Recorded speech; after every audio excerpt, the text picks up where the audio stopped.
Hey guys, tonight we're stepping into a world of tea-stained lace, creaking corsets, and the crushing weight of perfect posture.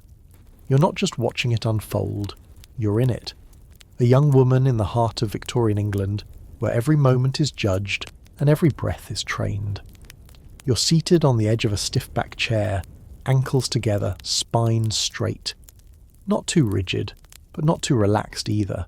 Your governess watches from across the room, and you can feel her eyes on the slope of your shoulders. You slouch for even a second and she clears her throat, a sharp, familiar warning. You want to stretch, you want to yawn, but you've been taught that a lady must never do either in public. Posture is character, posture is dignity, posture, you're told, is destiny.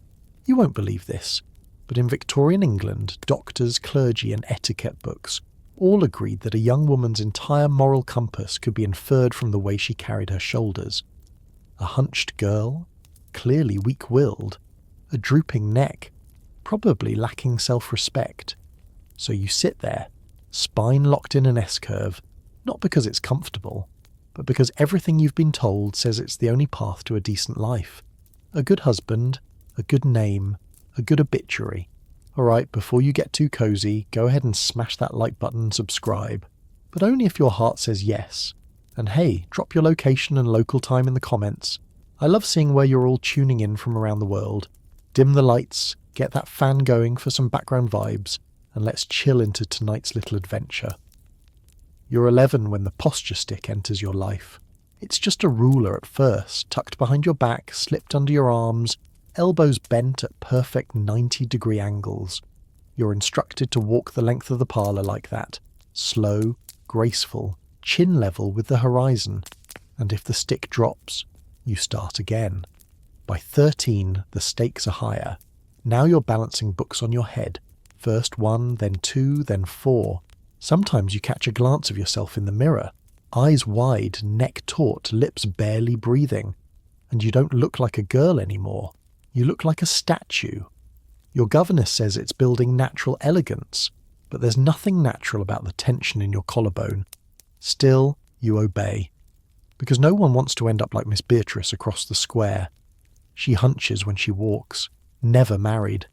They say she reads French novels and wears slippers in the morning. You've heard worse tales too, of girls sent away to finishing schools, where posture wasn't just about sticks and books, but contraptions. Wooden braces, iron corsets, backboards that pin you in place for hours. You saw one once, briefly, when your cousin Letty was visiting from Bath. Her trunk popped open, and there it was, a pale linen frame with straps, buckles and padded clamps. You never ask questions, because here's the silent truth nobody says aloud. Posture is policing. It's training your body to take up less space, to never lean, never slouch, never take comfort unless invited. You begin to feel that if you aren't in pain, you must be doing something wrong. At church, you sit like marble. At dinner, you barely shift. You don't even realise how often you're checking, shoulders back, chin down, knees together. Until one evening, walking past the drawing room mirror, you notice you're doing it even when you're alone. That's when it hits you. The posture rules aren't just for society. They've seeped into your very bones. It's your 17th birthday when you finally rebel, though no one notices, not yet. It's a Sunday afternoon, and you're seated in the parlour, embroidery hoop in hand, the same pale roses you've stitched a dozen times before. The room is silent but for the ticking of the clock and the soft clatter of silverware from the kitchen. And for once, just once, you let your shoulders drop, just a little. Barely a breath, and it feels indecent. The relief is immediate, like a gasp of air after being held underwater. Your spine slackens, your neck tilts. For a moment you wonder if lightning might strike or if your governess will burst in clutching her pearls. But nothing happens. The world does not end. Your lungs expand in a way they haven't in years, but the guilt creeps in before the second minute is up. Because you've been taught that slouching is a gateway sin. What comes next? Laughing loudly? Reading novels in bed? Touching your own ankles? You remember one of the stranger lessons you overheard during an etiquette talk at your aunt's house? A lady, anonymous and breathless, claimed that poor posture could displace the womb. She said this as if it were fact, and everyone nodded gravely, sipping tea, as though the uterus might just tumble down like a dropped bonnet if a girl dared lean too far forward. You weren't sure what a womb even looked like back then, but you sat straighter that night just in case. It's this constant drip of absurd logic, disgrace by drooping, spinsterhood by slouch, that worms its way into your bloodstream. By the time you're 18, you no longer need books or sticks or backboards. You're held upright by sheer instinct and social terror. You walk like a lady. You sit like a statue. You breathe like a guest in your own home. And yet, deep down, something in you aches for softness, for slumping into a sofa without judgment, for wrapping yourself in a blanket, knees to chest like you did as a child. You catch glimpses of other girls with the same longing. They stretch when no one's looking. They sag into corners at dusk. And once, at a garden party, you see the boldest girl you've ever met, an Irish girl in a lemon-yellow dress, recline, full body on the grass, arm under her head, smiling at the clouds. You watch her like a scandal unfolding. No one says a word. But the next week she's gone. Rumours flutter through the town like sparrows, improper, rebellious, possibly touched in the head. You hear one mother whisper, "You could tell she had no discipline. Just look at her spine." That's when you understand. This isn't about posture. It's about control, about training you to perform even in stillness, about making your very restfulness look like labour. So you sit up again, straighter than ever, because your future depends on it, because there's always someone watching, and because in the eyes of Victorian society, a well-aligned back might just be your best and only dowry. You're in the drawing room again, but this time it's spring, and there's company. Aunt Lavinia has come to visit from Surrey, and she's brought her companion, Miss Whitmore, the widow with a face like a clenched fan. You sit across from them, gloved hands folded in your lap, your cheeks aching from holding the softest, most decorous smile you can manage. You don't dare let it slip. The conversation is dull, something about parlour drapery and a cousin's upcoming wedding. You try to focus, nod at the right moments, but inside your mind is begging for mischief. Then someone says something vaguely amusing. It isn't even clever, just an awkward pun about wallpaper. But it catches you off guard, and your mouth twitches. You feel it coming. A laugh. You clamp down hard. Because you know that Victorian women are allowed to giggle, maybe at best, but never laugh outright. And certainly never with sound. A lady must smile with her eyes. A lady must be contained. You recall the tale of poor Georgina Braithwaite. She once snorted during a poetry reading, and someone said she laughed like a goose with consumption. That comment followed her for years. At church, at garden parties, at charity bazaars. Goose Georgina was unfit for company, not because she was cruel or crass, but because she had dared to be loudly amused. So, you perfect your own silent laugh. A gentle inhale through the nose, eyes slightly crinkled, a soft twitch of the mouth. Almost invisible, like you're reacting to a thought, not a sound. You practice this in the mirror at night, the same way you once practiced curtsying. There's an unspoken code. The louder the room, the softer the woman. Men can guffaw, slap knees, roar over brandy. You must be the echo chamber. The one who smiles, nods, and reacts just enough to flatter, never enough to distract. Your younger cousin Mary hasn't learned this yet. She's only 12, with wild brown curls and a bark of a laugh that explodes out of her without warning. The kind that startles birds and makes your great-aunt clutch the armrest. At Sunday supper last week, Mary laughed so hard she dropped her spoon, and gravy landed on the tablecloth. The silence that followed was deafening. Later, your mother spoke to you in the hallway. Not Mary, you. She said, "Be sure to set her a better example." Because of course it's contagious. Female joy, when uncontrolled, is dangerous.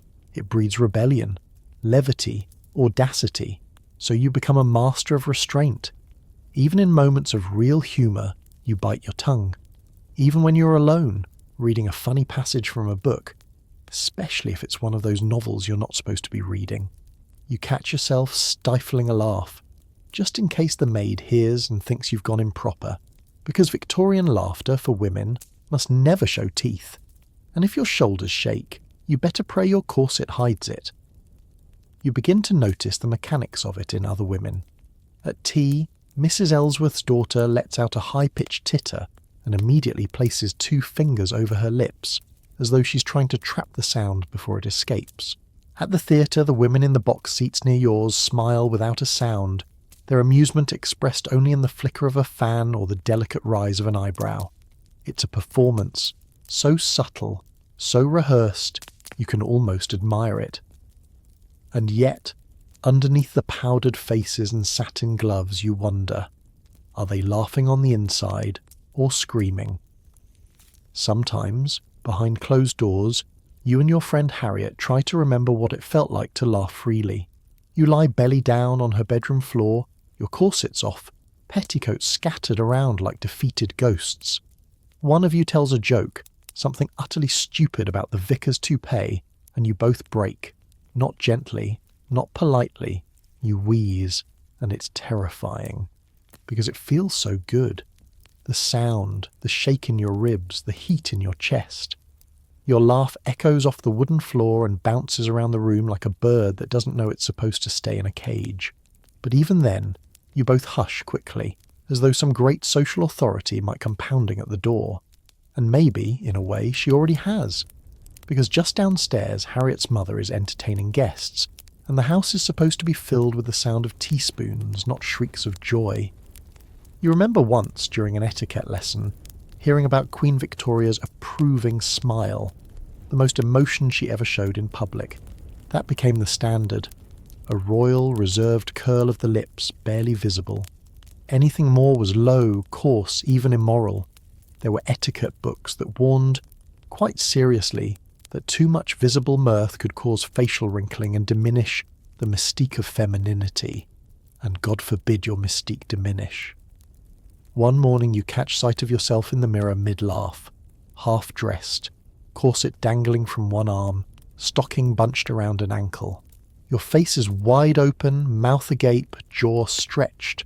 You look alive, you look human, and then you see it. Your mother, in the reflection behind you, eyes narrowed like a scalpel. "I do hope you aren't laughing at yourself," she says coldly. "That's unbecoming." You don't reply. You just pull the corset back into place. Eventually your laughter becomes something you ration. You give yourself permission in rare moments, outdoors, in wind, in rain, when the world is noisy enough to drown it out. A gust of wind through the trees, a dog chasing its tail, a child's absurd question. Sometimes, if the noise is loud enough, you let go just a little. And still, your laugh comes out half-swallowed. A sound you've taught yourself not to trust. Because in this world, your joy must be ornamental, not visceral. Fragrant, not forceful. Pretty, not real. And so you practice again. Eyes sparkling, lips parted, voice silent.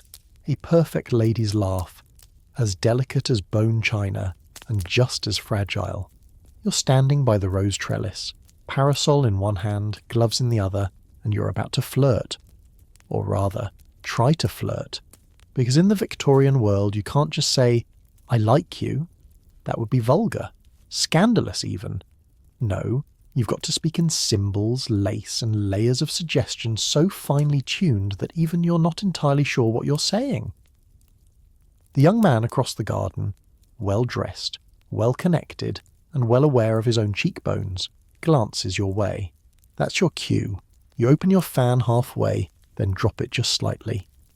He raises an eyebrow. Message received. We may be acquainted. You didn't invent this system. It was handed down like scripture. Flirtation for Victorian women is a full-blown code language, part origami, part espionage, all performed under the watchful gaze of chaperones. You can't wink, you can't write, you can't even wave too eagerly, but you can flutter a fan. A closed fan says you're taken. A slowly fanned face says you're intrigued. Dropping the fan, you're ready to be caught, metaphorically of course, because actually being caught would mean ruin. Your gloves have their own grammar too. Taking off one glove means you're mildly comfortable. 2, positively daring. If you drop a glove in front of a man and he picks it up, you're practically engaged. But if he doesn't, humiliation. So you learn to drop things carefully, theatrically, and only when the angle is right. It's not just for play, there are consequences. You remember poor Judith from Cheltenham? She twirled her parasol clockwise twice in front of Colonel Dunbar. She thought she was signalling mild disinterest. Unfortunately, clockwise meant, "I love you" to the Colonel, who then proposed within the month. Her mother had to invent an illness and send her abroad to avoid disgrace. You practice these signals in the mirror sometimes, fan in hand, posture perfect, eyes soft but not too soft. You repeat the gestures until they feel natural, effortless, like breathing in a corset.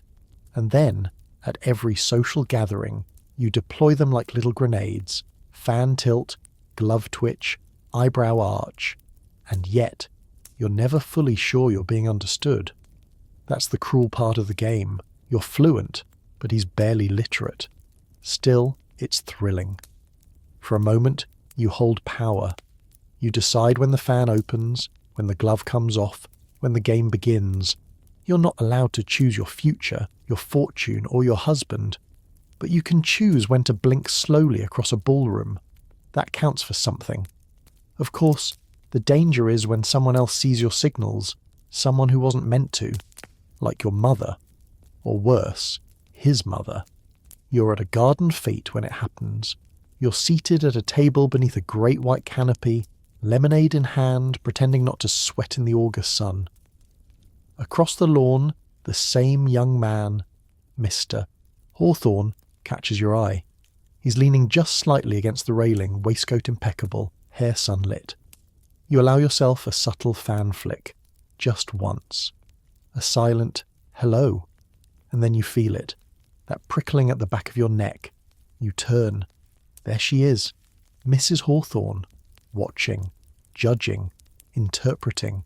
You freeze mid-flick, caught like a beetle under glass. You don't move the fan again for the rest of the day, because for all its subtleties, this silent language is not private. It is scrutinized. Your fans, gloves, even your parasol have become part of your public performance. A misstep isn't just embarrassing, it's evidence. You recall something you read in one of the housemaid's discarded penny novels about a society girl who wore blue gloves to the opera. Blue. Apparently they signalled willingness. The next day she received 6 letters and one rather forward gift from a baron with intentions. By the following season she was engaged to someone twice her age and 3 times her arrogance. Now, every time you put on gloves, you second-guess the colour. Cream is safest. Never pink, never green, and for heaven's sake, never red. Sometimes you wish you could just say something. To Mr. Hawthorne, to anyone. You imagine stepping out of line just once, walking right up to a man and saying, "You look terribly nice today," or "Would you like to talk?" But those lines belong in books. In the real world, such brazenness would brand you as fast, forward, even immoral. So you let the parasol do the talking. There's one more layer to all of this. If you're very clever and very lucky, you might master the rarest signal of all, the accidental touch. Your hand grazes his as he passes you a teacup. Your glove brushes his sleeve as you reach for a biscuit. Your parasol handle touches his for the briefest moment as you pass through a doorway. Each touch feels monumental, forbidden, and completely deniable. But even these moments have their limits. One girl, Rosalind, once brushed a man's hat brim while laughing too freely. Someone told her aunt. The next week she was sent to Bournemouth for her nerves. Everyone knew it was a punishment. So you keep your flirtations as airy as lace, as coded as Morse, and as silent as scandal. You smile with restraint. You glance carefully. You open the fan. You close the fan. You drop the glove and pray he picks it up. And still, he might never understand what you're saying. Because in this language of lace and suggestion, the only phrase you truly master is this: I cannot speak plainly, but I'm here and I see you. Your corset waits for you every morning like a quiet threat. It hangs from the hook by your wardrobe, ivory satin with delicate stitching, almost beautiful, if you didn't know what it does. The maid brings it over after your morning wash, and you raise your arms without thinking, like a criminal submitting to arrest. The ritual is as daily as brushing your teeth, and twice as violent. She starts to lace you in. It always begins gently, threading the ribbon through the eyelets, soft tugging, a quiet shuffle behind you. But then comes the pull, the real tightening. It's like being folded inward. The laces bite. You feel your ribs tuck, your waist contract, your lungs shorten. You try not to make a sound. After all, it's not the maid's fault. She's only doing what every woman's been taught to do, make herself smaller. By the time she ties the final knot, your waist has vanished, your breath has shortened, and your silhouette is perfect. You once overheard your mother brag to a neighbour that your corset reduced your waist to 18 inches. You're not sure if that's true. You've never taken a tape measure to yourself. But the fact that she measured you says everything. This isn't just fashion. It's math. It's competition. It's a war of inches. The funny thing is, no one told you to wear it tighter. Not exactly. But it's there in every glance, every compliment, every passing comment. Such a graceful figure, they say. So disciplined. You learn quickly that discipline in Victorian England means pain that doesn't show. There was a girl in your music class, Eleanor. She fainted during her scales one morning. Her corset had shifted and pressed against her lower ribs. She fell sideways off the stool like a dropped marionette. They brought in smelling salts, opened the windows, whispered about breakfast and nerves. But no one ever said the word corset. Because corsets aren't the problem. You are, if you can't handle them. You try not to faint. You try not to gasp. You try not to need the oxygen your body is clearly begging for. Because this is what you've been told your whole life. The perfect woman is soft on the outside and steel on the inside, except in reverse. And once the corset's on, every movement feels curated. You sit like porcelain. You walk like an illusion. You can't twist, bend, or breathe fully, but you look stunning. Even the act of turning your head becomes deliberate, slow, graceful. Every time you see your reflection in the drawing room mirror, it shocks you. This swan-like version of yourself, this hourglass shape, it isn't you. It's what remains of you, compressed into acceptability. And yet, you keep doing it. Because if you don't, someone will say you've let yourself go. You'll be whispered about, compared, pitied, or worse, ignored. So every morning you lace up again, even when your ribs ache, even when your back burns, even when the only thing you want more than air is to scream. There's a moment each night just before bed when the corset comes off, and it feels like your entire skeleton sighs. The maid helps untie the laces, loosening them inch by inch, and as she works, you begin to feel yourself again. Shoulders uncoil, spine unbends. Your lungs expand like a paper fan being opened for the first time all day. You want to gasp, to fill your chest with real, greedy air. But even now, you hold back. Just a little. Because modesty doesn't sleep, even when you do. You step out of the corset carefully, almost tenderly, as if disarming a trap. The skin beneath is marked in ridges, faint but firm. Red lines circle your waist, trace your ribs, settle under your bust. The evidence of the day is written right there, in creases and bruises you'll never show anyone. A private ledger of endurance. Sometimes you touch your waist afterward, as if checking whether it's still yours. There's a story circulating among the girls, one of those whispered legends older than any of you. It's about a duchess who had a corset so tight she had to sleep sitting up. They say her maid built a special padded chair for her, and she rested in it like a statue, afraid that even lying down might undo the work of years. The story ends with her fainting at the opera and having to be carried out sideways through a double door. No one laughs when they tell it. The truth is, corsets do things to your body, quiet things. Your organs shift, your stomach compresses. You begin eating smaller portions, not because you want to, but because you must. You even begin to crave less. Hunger feels different with a band of whalebone crushing your midsection. You've heard of women whose ribs cracked, whose hearts were pushed aside, whose spines bent under pressure. But that's always other women, never someone you know. You remind yourself of that while lying in bed, corsetless, bones still humming with memory. You wear a soft wrapper now, just a hint of freedom before the laces return in the morning. Once, you tried to go a day without it. Just once. You wore a loose day dress and wrapped a shawl around your shoulders, hoping no one would notice. They noticed. Your mother said nothing, just stared. A visiting aunt said, "Feeling unwell, dear?" A younger girl whispered, "She looks round." That one stung the most. You were back in the corset the next day, tighter than before. The strange part is, you sometimes miss it when it's off. Not because it's comfortable, it's never comfortable, but because it's become part of you. Like armour, like identity. Without it, you feel shapeless, vulnerable, wrong. So when dawn breaks, and the maid returns with the laces coiled like a serpent in her hands, you raise your arms automatically, and the dance begins again. The breakfast room is bright, but cold. Light pours through the tall window panes like judgment, slicing across the linen tablecloth in geometric stripes. You sit in your usual place, third chair from the left, not too close to the fire, not too far from father. Your hands are in your lap, folded. Your eyes are fixed not on the food, but on the eggs. Perfectly poached, perfectly bland. No one is speaking. Victorian breakfast, at least in your household, is a solemn affair. The kind of silence that's not peaceful, but staged. It's not that there's nothing to say. It's that saying it would be impolite. You are allowed to eat. You're not encouraged to converse.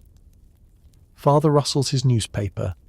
Mother sips her tea with the precision of someone defusing a bomb. Her spoon never clinks against the cup. Yours isn't allowed to either. The sound of a spoon striking porcelain is considered vulgar, one of those tiny noises that betray your upbringing. You learned that lesson when you were 9 and accidentally chipped a sugar bowl. You hadn't realised a sugar bowl could provoke that much scorn. The toast is warm, the butter is chilled. You spread it slowly, methodically, because rushing is the enemy. Every movement is calibrated. Don't butter the whole slice at once. Do it bite by bite. Don't take a second piece of toast unless you're asked. Don't speak unless spoken to. Breakfast is not for comfort. It's for presentation. Once you asked your mother why it had to be so quiet. She told you that refined families didn't speak in the morning because the mind was not yet cultivated for discourse. You were too young to understand what that meant, but old enough to know not to ask again.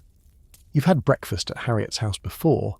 Her family laughs over porridge, and her father actually talks about the day ahead. The first time you saw him pass the jam and say, "Try this, it's rather good," you almost dropped your fork. You didn't know fathers were allowed to be casual. Here, father doesn't ask questions. He expects answers, brief ones, if at all. "How is your embroidery progressing?" he asked today without looking up from the paper. "Steady," you reply. He nods once. Conversation complete. That's all it takes to pass as obedient, quiet, mannered, good. But inside you're screaming just a little, not from defiance, but from the sheer weight of nothingness that breakfast demands. No opinions, no emotions, no unsanctioned expressions. The room smells like tea and eggs, but feels like velvet-wrapped stone. You glance at your little brother. He's slouched in his chair, shoveling eggs into his mouth with one elbow on the table. No one corrects him. You sit straighter, because you are the daughter. You are the example. You are the one who must smile softly without showing teeth, who must chew without sound, who must radiate grace even while slicing a kipper. And heaven help you if you spill anything. The horror of a spill isn't just about the mess, it's about the breach in dignity. One dropped egg, one clumsy movement, and it's as if the entire structure of civility comes crashing down. You remember the time you tipped a cup of tea, not even fully over, just enough for a splash, and the silence that followed was so sharp it felt like your skin might tear. Your mother didn't raise her voice. She simply said, "A lady should be as composed at table as in church." You were 10. You cried later, in the garden where no one could see. Since then, you've treated breakfast like an exam. You practice buttering toast without crumbs. You fold your napkin with the crispness of a governess.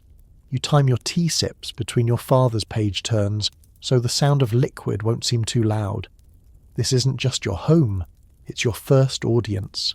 A quiet one, but no less critical. And then there's the food itself.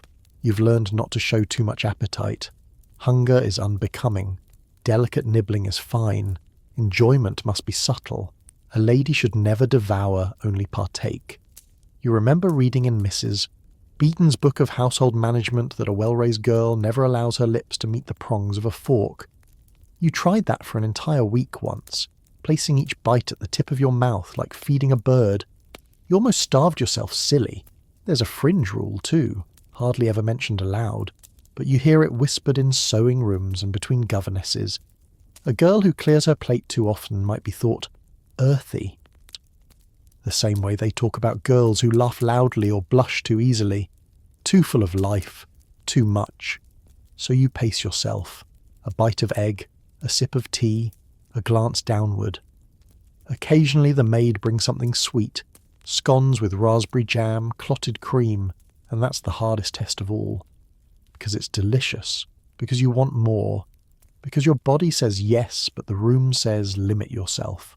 You watch your mother take half a scone, press her napkin to her lips, and set the rest aside. The message is clear.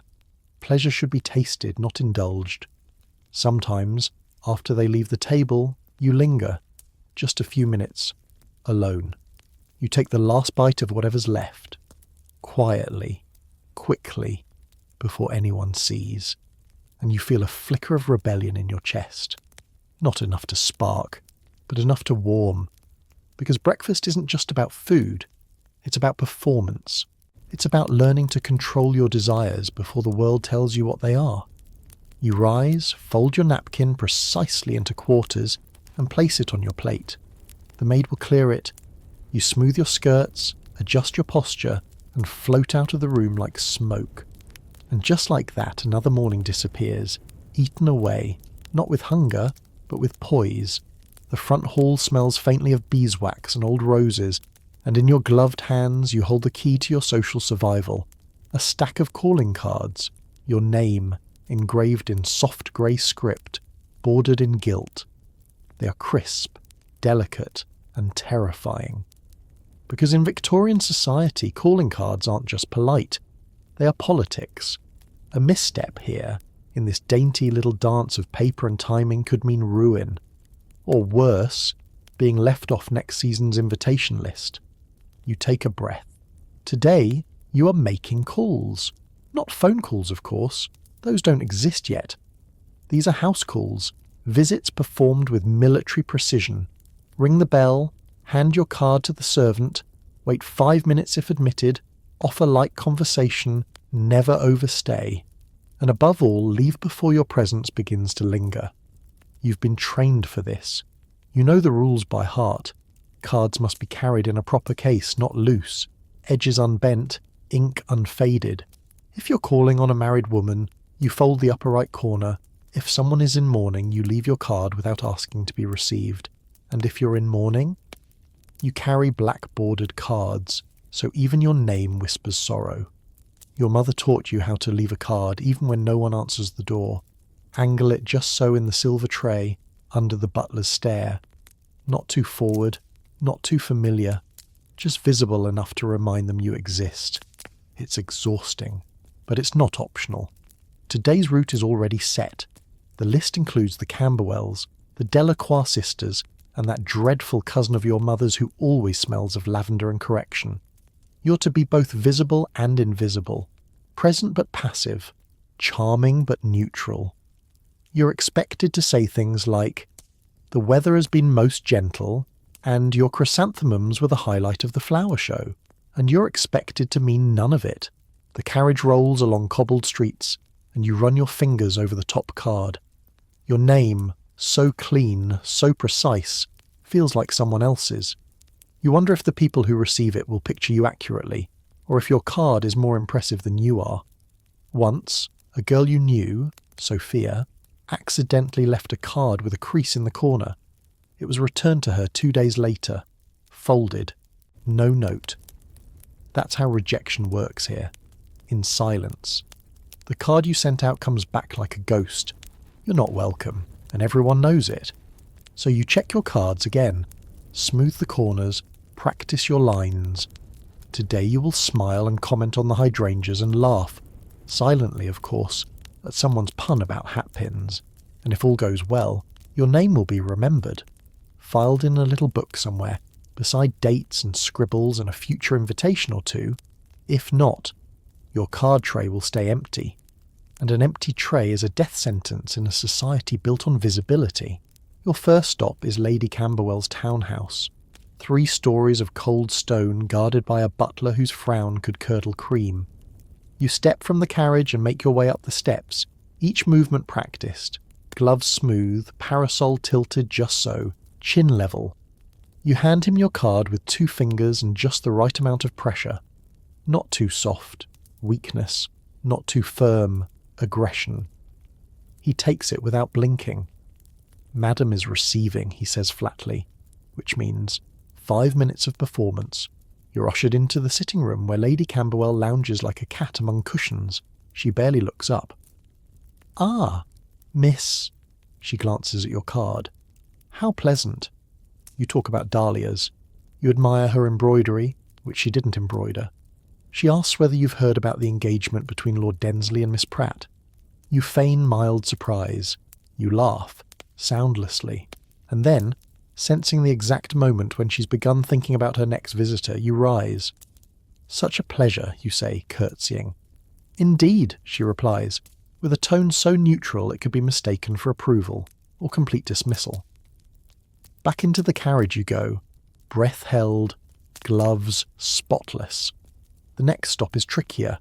You're calling on the Delacroix sisters, twins, notorious for their savage memory. They'll remember exactly where you placed their last calling card. 1 corner tucked, rude, 1 edge folded, acceptable, but only if mourning was involved. You knock. A maid appears. The misses are not receiving today. Your smile holds, but you wince inside. Not receiving could mean anything, from headache to judgment to deliberate exclusion. You leave your card anyway, placing it carefully in the tray. The top left corner folded, just in case. Back in the carriage, your face aches. From the smiling, from the tension, from the fear that you did one thing wrong and won't find out until the social calendar stops calling your name. You begin to see it clearly now. Calling cards are weapons, polished little shields of reputation. They let you in, or they keep you out. 1 misstep, 1 misplaced crease, and suddenly your dance card is empty, your mailbox quiet, your season over. And of course, there's always the possibility that someone will pretend they never received your card at all. That's the cruelest snub. Erasure disguised as oversight. It's happened before. You once watched it unfold with shocking speed. A girl named Lydia dropped off cards at 3 houses, and within a week no one had returned the visit. 3 unspoken rejections turned into total exile. You remember her face the next time you saw her, smiling at a flower show, pretending not to notice the gap around her. Since then, you've treated each call like diplomacy, each card a treaty, each visit a truce. And when you return home, drained and aching, you place your own silver tray by the door. You hope to see something in it soon. A card, a message, a quiet affirmation that, for now, you still belong. You've been walking for nearly 20 minutes now, and still, your skirt hasn't touched the ground. That's the goal. That's the discipline, the art. Victorian womanhood means navigating the world with yards of fabric swirling around your ankles without ever letting a hem graze the dirt. It's a constant, invisible performance, and you've trained for it like a dancer. The movement isn't just about elegance, it's about control. The skirt must hover, just so, above the floorboards, the gravel, the garden path. Not dragging, not lifting too high, just the faintest floaty whisper above the earth. A sign that you are clean, that you are graceful, that you're not a servant, because servants don't have the luxury of skirt training. Their hems are frayed, stained, practical. Yours must stay pristine, even in the wind, even on cobbles, even while dodging horse droppings in the street. It begins in childhood. Your governess taught you how to lift your skirts while descending stairs. 2 fingers, gather at the side seam, not the front, never the back. Chin high, elbows soft. If you gather too much fabric, you're vulgar. Too little, and the edge might drag, and then, God forbid, be seen to have touched something. There was a girl in your embroidery class, Annabelle, who once tripped on her own hem while exiting a carriage. She fell, her stocking showed, her skirt was muddied. The footman helped her up, but the damage was done. By the next week, 3 mothers had politely declined her mother's invitation to the autumn luncheon. 1 fall, 1 dirty hem, 1 reputation bruised beyond repair. You still think about that. You glance down now as you walk, checking the sway of your dress, the way it floats just above the paving stones. It takes constant attention. No dragging, no flapping. You feel the weight of fabric around your legs like a second skeleton. And if the weather turns, you adapt. Rain means lifting your skirt just a hair higher, but never exposing the petticoat. Snow means shortening your stride and tightening your cloak. Mud is the worst of all, especially thick city mud. That's when the skirts become your enemy, trying to drink up the filth like sponge. Which is why so many women carry small skirt lifters, delicate clip-on devices with tiny chains or cords. You use one now, a velvet loop attached to a silver hook that you discreetly fasten to your belt. It gathers the back folds into a slight bustle, practical, hidden, but essential. Even with it, your ankles ache. You can't walk like a person. You must walk like a lady. Half gliding, half floating, always aware of where your feet land and what's beneath them. And heaven help you if someone notices your skirt has dipped too low. You reach the steps of the apothecary just as the wind kicks up, and for a moment your skirt bellows like a sail. You panic, one gloved hand snapping down to press it back into place. Because if anyone on the street saw the lining of your petticoat, or worse, a flash of bootlace, the gossip would arrive before you even returned home. That's the thing they never say aloud. Skirts aren't just clothing, they're social camouflage. They hide you, they restrict you, they wrap you up in layers of modesty and expectation, turning every movement into a calculation. Inside the shop, the floor is clean, polished, safe. You loosen your grip on the skirt lifter just a little. Let the fabric drop to its elegant hover. The apothecary hands you a parcel, salts for your aunt's nerves, and you nod politely, careful not to bend at the waist. Instead, you lower with your knees, gracefully, like a swan retrieving its feathers. Outside again, you pass a cluster of girls in slightly more fashionable walking dresses. You can tell at a glance they've had new skirts made. Less fabric, higher hems, risky, bold, scandalous, some would say. You imagine your mother seeing them. Her expression would freeze into that polite pinched smile she wears when something is too modern to be praised but too expensive to ignore. You wonder if they're tired of hovering above the world too. You think of the fringe story you once overheard during a fitting, about a baroness in Bath who dared to wear a hemline 1 inch shorter than protocol demanded.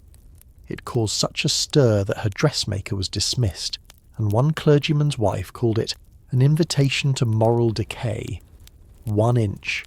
You've never forgotten that. It made you look at your own skirts differently, at the line between acceptable and shameful, how thin it really is. By the time you return home, your ankles are throbbing. You can feel where the weight of fabric has pressed against your hips, where your back has strained to maintain the perfect walking posture. And yet, When you remove the skirt in the privacy of your room, there's a strange melancholy that lingers. Because underneath all the performance, beneath the satin and tulle and stitched-in rules, you feel oddly exposed, as if the layers weren't just hiding your body, but protecting you from a world that's always watching. Still, you fold the skirt carefully, brush the hem for any invisible specks, and hang it where it won't touch the floor. You smooth it with your palm once, twice, because tomorrow it has to float again. The sun is relentless today, pouring down from a cloudless sky with the quiet menace of 1,000 watching eyes. You're not worried about heat stroke, you're worried about freckles. Because in Victorian society, freckles are more than a skin quirk. They're a mark of failure. A sign that you, in your feminine duty to remain pale and untouched, have been careless. And careless women don't marry well. So you carry your parasol like a sword. It's not just a frilly accessory. It's a shield, one you've been trained to use since girlhood. You know the proper way to hold it. Elbows slightly bent, wrist relaxed, canopy tilted just enough to shadow your entire face, but not so much that you look afraid of the light. Some girls decorate theirs with lace or ribbons. Yours is pale ivory with a carved bone handle, gifted on your 15th birthday, the day your mother declared you a woman of the promenade, which meant no more running barefoot in the garden, no more splashing in fountains, and absolutely no more sun. Pale skin isn't just a preference, it's a social currency. It whispers of wealth, of a life spent indoors, tended to by servants. Tanned skin, on the other hand, that means labour, outdoor work, peasantry. You remember your governess once describing freckles as the spots of the sun's disapproval, and ever since you've treated each new dot on your nose as a personal failing. You dab lemon juice on them at night, pray they fade. You avoid mirrored sunlight. You walk on the shaded side of the street. Today, as you stroll through the park, you spot a girl, a newcomer maybe, without a parasol. Her sleeves are rolled to the elbow, her arms are sun-kissed and glowing. She looks happy. You feel a sudden traitorous envy, and then, just as quickly, a flicker of alarm. What must people think of her? You look away. Your parasol casts a soft oval shadow over your face. It's warm under there, and your gloves are beginning to stick. Still, you don't shift it. You hold the pose, smile serenely when passers-by glance your way. Your skin, after all, is your resume. At home, the mirror becomes your harshest critic. You remove your hat, peel off the gloves and check your cheeks for betrayal. Is that a freckle near your temple? You're not sure. You lean in. Maybe it's just a shadow. You dab it with cold cream anyway, twice. Because in this world, the sun is not your friend. It is a hunter, and your parasol is your only defence. Your dressing table has become an arsenal in the war against the sun. Tiny glass jars lined up like soldiers, cold creams, rosewater tonics, cucumber pastes, even a bottle labelled complexion vinegar that smells faintly of regret and peppermint. Every evening you apply them with ritual care, whispering apologies to your skin for the single moment you stood too long in the garden or leaned toward the window with your book. The truth is, you don't hate the sun. You love the way it lights up the trees in spring, how it warms your shoulders, how it smells after rain. But you're not allowed to enjoy it, not visibly, because enjoyment looks suspicious, and freckles, like laughter, suggest you've been indulging in something too freely. One of your friends, Marianne, once spent the summer in the countryside without her parasol. She returned with a spray of freckles across her nose and cheeks, golden and lovely, like a painting. But her mother wept, not dramatically, quietly, behind her sewing, the way a woman grieves a missed opportunity. Marianne's dance card that autumn was noticeably emptier. You heard whispers. Too much time on horseback. Too fond of picnics. A bit bohemian, don't you think? Even now you remember how she wore a veil to church until winter set in, as if the freckles were a sin she could outlast. Your mother keeps a small book of household advice on her desk, and once you peeked at the chapter on complexion. Among the more respectable remedies, alum powder, violet cream, you saw something that made your stomach drop. Apply diluted ammonia and gently scrape with ivory blade. You stared at the page, imagining it, what a woman might endure for the sake of vanishing marks, and yet you understand it, because every part of your body has been conscripted into this silent war. Your waist must narrow, your laughter must soften, your skin must gleam, without sun, without blemish, without evidence of the life you secretly wish you were allowed to enjoy. You sometimes dream of standing in full sunlight, arms bare, face tilted to the sky, not flinching, no parasol, no hat, just you and the sun and whatever happens next. But then you wake. You open your eyes to see the parasol by the door, your gloves laid out, the rosewater chilling in a porcelain bowl. You touch your cheek, the freckles still there, small, defiant, and very slightly darker. You tell yourself you'll try a new cream tomorrow. You always do. Because in this world, beauty is a boundary, and pale skin is the wall you're supposed to live behind. You're smiling. Not because you want to, but because you must. Because someone has told a joke, or complimented your gloves, or merely looked at you and expected a reaction. So you smile. Just enough to be pleasing. Not enough to show teeth. Never that. Because in Victorian society, a smile is a calculated currency. A smile at the wrong moment, or to the wrong person, can cost you more than silence ever could. You're sitting in the drawing room beside your mother, calling on the Witherburns. The eldest son is present, sipping tea and pretending not to look at your ankles. You've been trained for this. Lean ever so slightly forward, eyes lowered, smile faintly. Just around the corners of your mouth. Anything more would be forward. Anything less would be frosty. He says something about the weather. You nod and smile. He asks about your piano. You smile and answer, keeping your voice featherlight. Your expression does not change, but inside, you're aching, because this isn't a real smile. It's a mask, one you've worn for so long that sometimes when you catch your reflection unexpectedly, you're startled by how little it resembles the person inside. You once asked your governess why you couldn't laugh aloud or beam when you felt truly happy. She said, "Smiling is not for you, dear. It's for them." That stayed with you, because you begin to realise your face isn't entirely yours, not in company. It belongs to expectation. It belongs to men, to mothers, to matrons who judge your composure the way others judge a horse's gait. You remember the time you smiled too brightly at a garden party. Just once, just briefly, because you were genuinely pleased with the way the lemon cake turned out. That afternoon your aunt took you aside and whispered, "You looked giddy, my dear. Best be careful. Men prefer women who appear steady." You were 13. Since then, every smile has been measured, filed down to something delicate, silent, safe. You learn to smile with your eyes, with your hands, with your posture, but never with your teeth. That's for actresses, or Americans. Even children must be careful. Your little cousin Clara is 5 and still allowed to grin. You watch her running through the garden, muddy and radiant. You envy her and dread for her. Because you know what's coming, the year they sit her down and teach her to smile without joy. And when that day comes, she'll never smile quite the same way again. Later that evening you sit at your dressing table, the fire crackling low behind you, brushing your hair in the mirror. That same mirror where, earlier, you caught a glimpse of yourself smiling too wide. You test it now, just for yourself. A full smile. Teeth, cheeks, the works. It looks almost alien. You try again, this time softer, the kind of smile you wore at tea today. It feels familiar but hollow, like an empty room made to look lived in. You remember the story of Miss Langdon, Emily Langdon to be precise.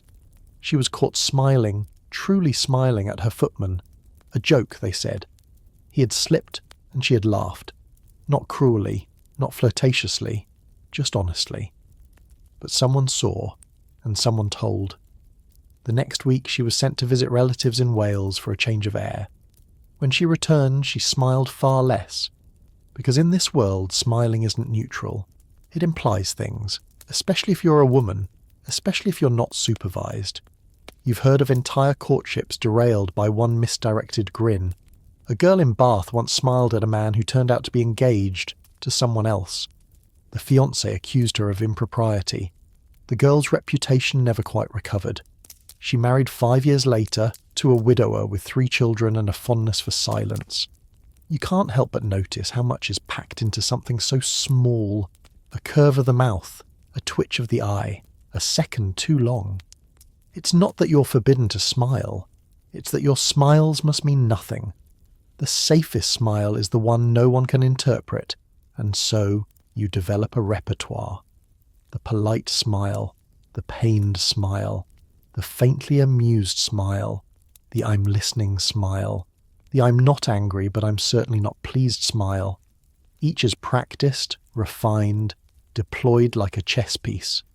But rarely do you smile because you want to. Rarely do you smile when no one's watching, except sometimes, very late, when you're in bed and the house is quiet and you remember something foolish.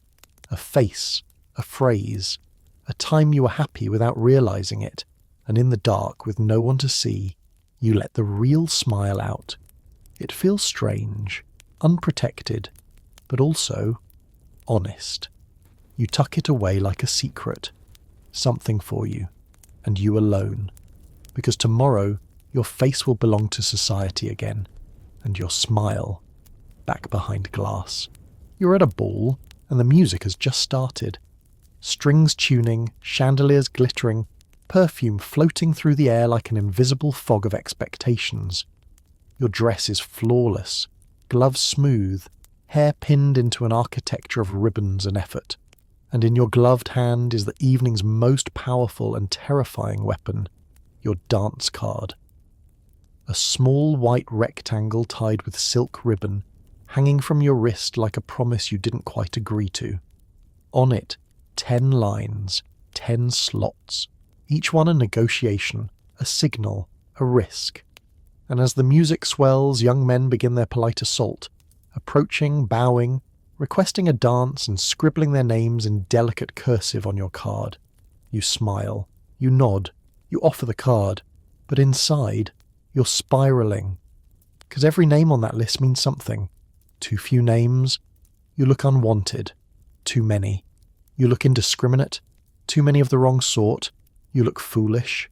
But if you refuse a dance, you risk offending a family, a future, a fortune.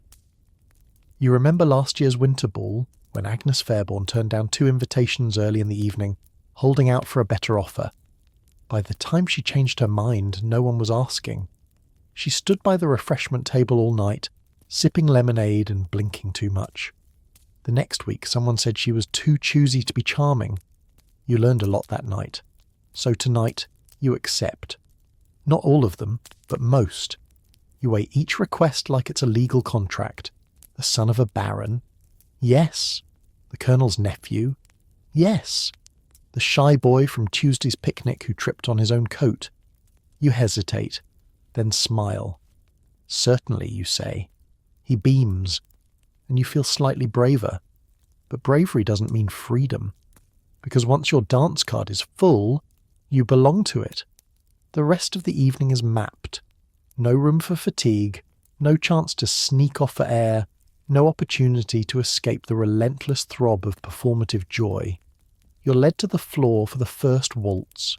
The violins sing, the chandeliers sparkle, and you begin to spin. Your partner's hand is gloved, but his palm is clammy. He talks too close to your ear. You nod, smile, laugh, quietly, while measuring the distance to the refreshment table like a castaway eyeing the shoreline. The dance ends. You curtsy. He bows, and another name on your card is struck through like a completed task. 9 more to go. You glance around the ballroom. Every girl is engaged in the same ballet of politeness and exhaustion. Fans flutter, eyes flick. Cards swing at wrists like silent shackles. You once read that Queen Victoria had her own dance cards engraved in silver. A royal ritual of duty disguised as delight. You understand now how trapped even royalty can be. You're halfway through the evening, and your slippers are already punishing you. The corset is doing its usual slow crush, but what really aches is your smile, that same pleasant expression you've worn through every conversation, every turn, every bow. You slip away between dances, just for a moment, and find yourself in the shadowy corner of the ballroom near a marble bust of someone's grandfather. You pretend to examine a tapestry while gently rolling your ankles. One of your gloves is slightly damp. You press your fingers to the cool stone wall, and then you hear it. Ah, there you are. You turn. It's Mr. Langley, tall, eager, and now peering at your wrist. I believe we're matched for the next quadrille. You check the card. He's right. Slot number 6, scribbled in slightly smug ink. You smile, of course, and take his arm. But in your chest, there's a flutter of something that isn't exactly dread, but isn't joy either. Because Mr. Langley dances like a windmill. His knees rise too high. He turns too sharply. He speaks in flourishes and quotes from Byron with no sense of irony. And worst of all, he's very aware of the rumours that you may be a good match. As the quadrille begins, you brace yourself. "Have you read the latest Gazette?" he says loudly over the music. "No," you answer, delicately stepping backward as the figures change. "I've been embroidering." He chuckles like you've said something wicked. As the pattern unfolds, forward, turn, separate, rejoin, you see your mother across the ballroom watching. She smiles. Not at you, but at Mr. Langley. Her eyes say, "This is going very well." You want to scream. Instead, you curtsy. Again. By the time you return to your seat, your dance card has only 2 names left. You barely recognise them. One might be the rector's cousin. The other, a name you agreed to out of politeness when he caught you near the punch. You wonder what would happen if you simply didn't dance. But you already know. You've seen it. Girls who sit alone while the music plays, who hold empty dance cards, who suddenly become invisible. A few years ago you watched a girl, Caroline, bright and clever, refuse 2 dances in a row.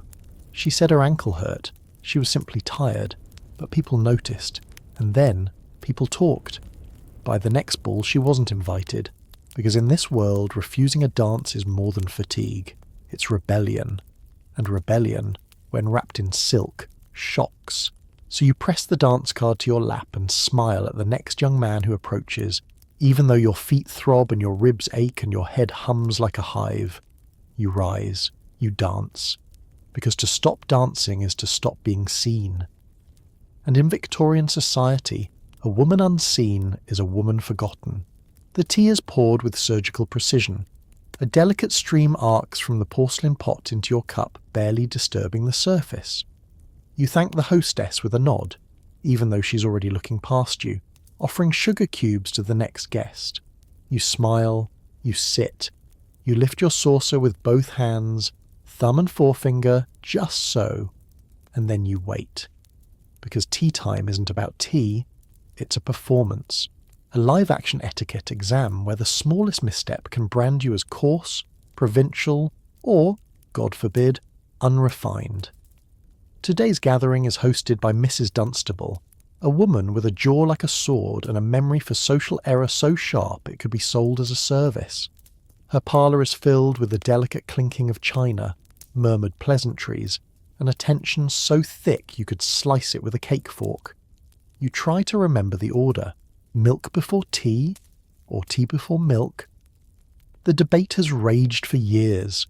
Some swear it prevents the porcelain from cracking. Others insist it's about flavour, about chemistry, about refinement. But the truth is, it's a class signal. The milk-first girls tend to come from homes where the china is thick and practical. Milk-after is the mark of fine-boned china households. Families where even your teacup broadcasts your pedigree. You opt for milk-after, always safest in mixed company. You stir, silently, no clinking. You sip, no slurping. You swallow, no sighing. And for heaven's sake, don't blow on the tea no matter how hot it is. You'd sooner eat it with your hands than commit that sin. On your plate rests a small triangle of cucumber sandwich, crusts trimmed. You nibble at it like it might explode. There's a rhythm to tea time eating. Small bites, no chewing sounds, and absolutely no crumbs on the lap. You once heard that Queen Victoria herself could eat an entire scone without a single flake falling onto her skirts. You're not the Queen, but you try. Conversation flows around you, smooth and shallow like a bird bath. The roses are early this year. Lady Fairfax's new cook is Austrian. Did you hear the Ashbrook's governess resigned? Everyone nods, murmurs, smiles. You say little. Because in tea-time politics, it's not about what you say, it's how you say it. Your voice must glide, not jar. Your anecdotes must be light, your laughter soft, and your opinions, if you dare have them, must be masked as questions or compliments. Once you made the mistake of mentioning indigestion. It was a casual remark, hardly louder than a whisper, a passing note that you'd eaten too many strawberries that morning. Mrs. Dunstable blinked. Her lips tightened. The entire table shifted. Later, your mother said you'd committed a faux pas so grave it might take months to undo. Medical complaints, she said, are not for tea. You've never mentioned strawberries again. A woman at the far end of the tea table is speaking now. Lady Henley, always overdressed, always amused by her own stories. She's describing a mishap with her milliner, and everyone chuckles politely at her punchline. You follow suit, eyes crinkling, lips parting, but not too wide. You're still chewing a seed cake crumb and heaven forbid someone glimpses it. You reach for your teacup again, remembering to raise the saucer with it. You hold both just below chin level, never above, never. Your pinky remains tucked. Only the very worst sort of people extend it. This is choreography. Years of practice, of silent correction, of private instruction behind parlour doors have brought you to this moment. The flawless consumption of tea in a room of women who speak in compliments and criticisms, laced with the same saccharine tone. But then, a guest spills. Just a dribble. A tremble in her wrist as she reaches for the lemon biscuits. The tea splashes over her saucer, pooling near the base of the cup. You see it, and so does everyone else. A quiet pause, a flick of eyes. Lady Dunstable's maid sweeps in like a hawk in lace to replace the saucer. No one comments, but the girl, Miss Darrow, goes pink from neck to hairline, and just like that she is marked. You've seen it before. A slight mistake at tea may not ruin you, but it dents you, makes you suspect. Less polished, less elegant. A girl who spills might also speak out of turn, might forget to rise when an elder enters, might be middle class in disguise.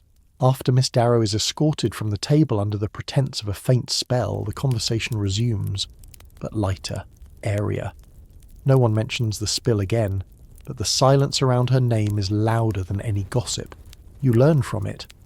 As tea ends, the guests begin to drift toward the drawing room. You fold your napkin and rise, feeling your knees ache from an hour of perfect posture. Your mouth is dry. Your shoulders are sore from holding the same position, the same smile, the same facade. And yet, you did it. No spills, no clinks, no stories about strawberries. You were a perfect guest, which means you will be invited again. And you must be invited again, because tea time is more than refreshment. It is relevance. It is how you stay within the walls of society, how your name stays on tongues and in handwritten invitations. Once home, you remove your gloves and flex your fingers. Your teeth ache from clenching your smile too long. You drink a glass of water, not from porcelain, not from a saucer, just a glass. Cold, honest. And for the first time all afternoon you swallow without grace. You're walking in the park with your mother when you spot him. Not a stranger, not quite. You've seen him twice before, once at a luncheon, once in passing at the church bazaar. He's handsome, in the way that Victorian men are allowed to be, stern, straight-backed, and carefully parted. He tips his hat. You lower your gaze. Your mother tightens her grip on your elbow. It's a subtle warning. Don't get ideas. Because in Victorian England, there is no such thing as casual acquaintance. Every word exchanged between a man and a woman, every glance, every pause, is soaked in scrutiny. Nothing is innocent. Everything is watched, which is why your courtship, if it ever happens, must begin like a chess game, slow, calculated, chaperoned. This afternoon, the man, Mr. Everly, someone whispers, is visiting your house. Your mother announces this at breakfast like it's news about the weather. You'll receive him in the drawing room, she says, with me present. You nod.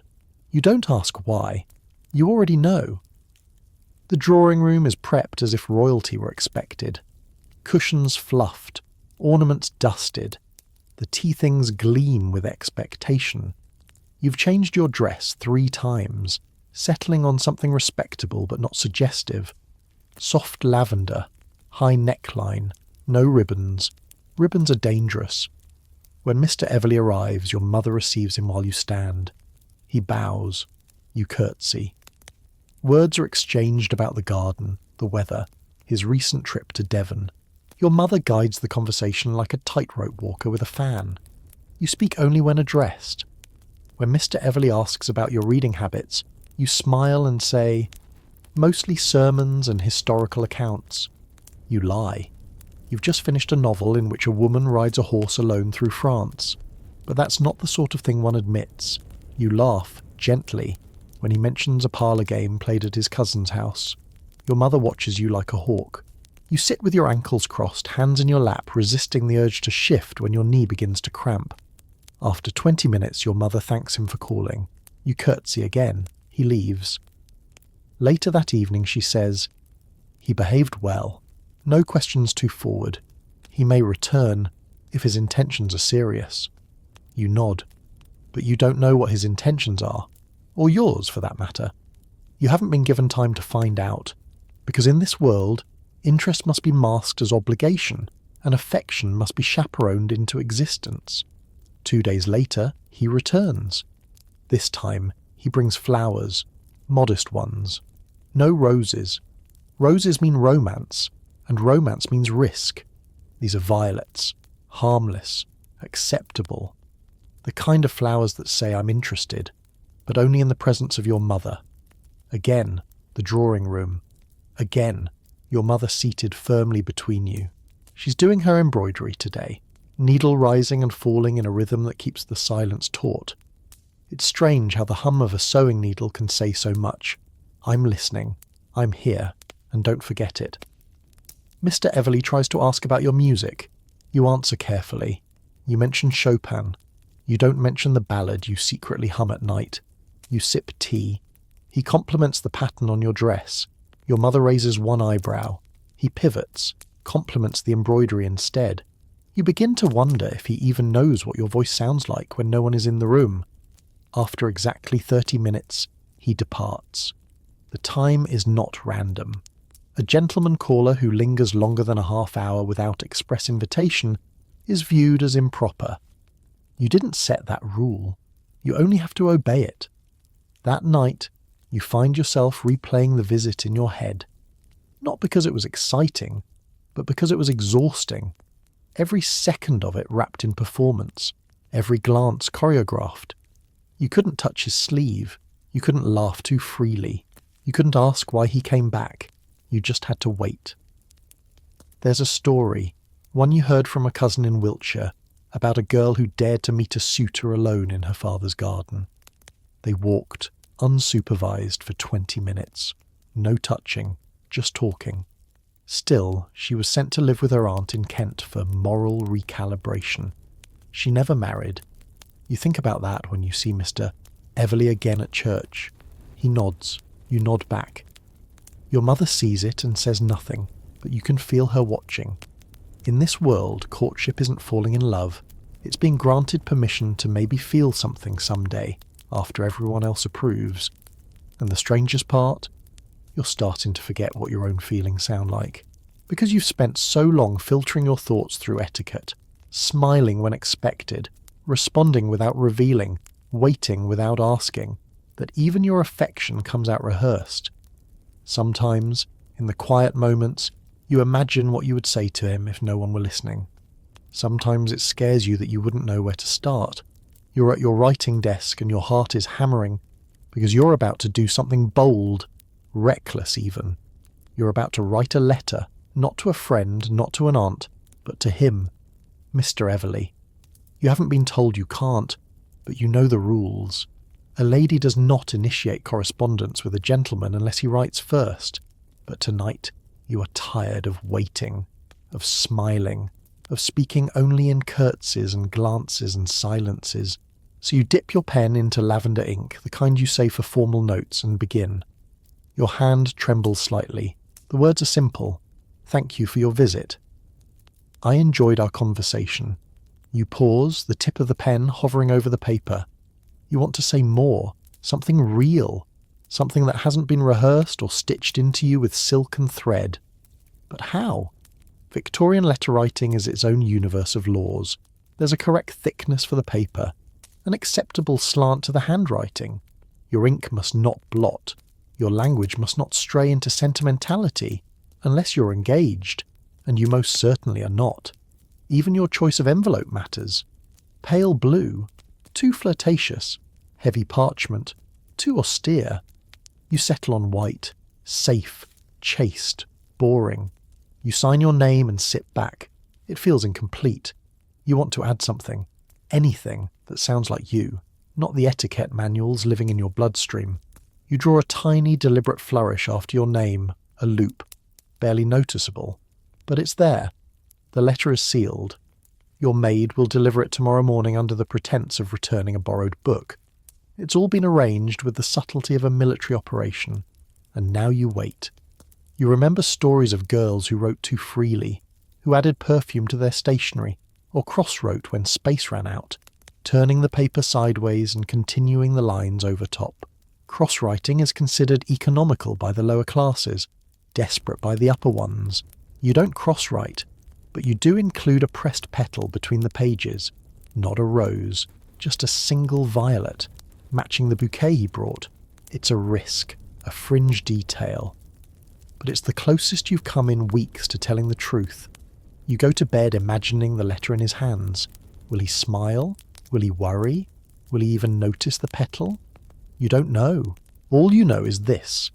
Writing a letter is the only way you're allowed to speak your mind, and even then, you have to whisper. The letter is gone by morning, handed discreetly to the maid, tucked between the pages of Pilgrim's Progress as planned. You pretend to read your Bible. You pretend not to listen for footsteps. You pretend not to glance at the hallway every few minutes, imagining the moment the reply might arrive. But hours pass, then a day, then two, and still nothing. Your confidence begins to fray. By the third day, you've convinced yourself you've made a dreadful mistake. Perhaps the ink was too bold. Perhaps the violet was too much. Perhaps he showed it to someone. Or worse, perhaps he never received it. That's the trouble with intermediaries. Letters disappear. Discretion turns into silence. You begin to imagine scenarios. Your handwriting mocked, your intentions misread, your name scribbled in the margins of someone's gossip column under the damning phrase "too forward." At dinner that evening, your mother says, "Mr. Everley has gone to Brighton for the week." She says it casually, slicing her roast, but there's a pause before the next sentence that chills you. He left, and you didn't know. You nod, as if the news doesn't matter, as if it hadn't carved a hollow space behind your ribs. That night, unable to sleep, you reread your own letter from memory. Every word, every flourish. You second-guess the tone. You curse the petal. You wish you'd written it in black ink. You wish you'd never written it at all. Then, just before dawn, you find another letter. One you didn't send. It's tucked between the pages of your prayer book, as though placed by invisible hands. Your breath catches. It's from your mother. Not a reprimand, but a copy of an etiquette article she's clipped from the Ladies' Monthly. It's titled, "On the Dangers of Premature Intimacy in Young Women's Correspondence."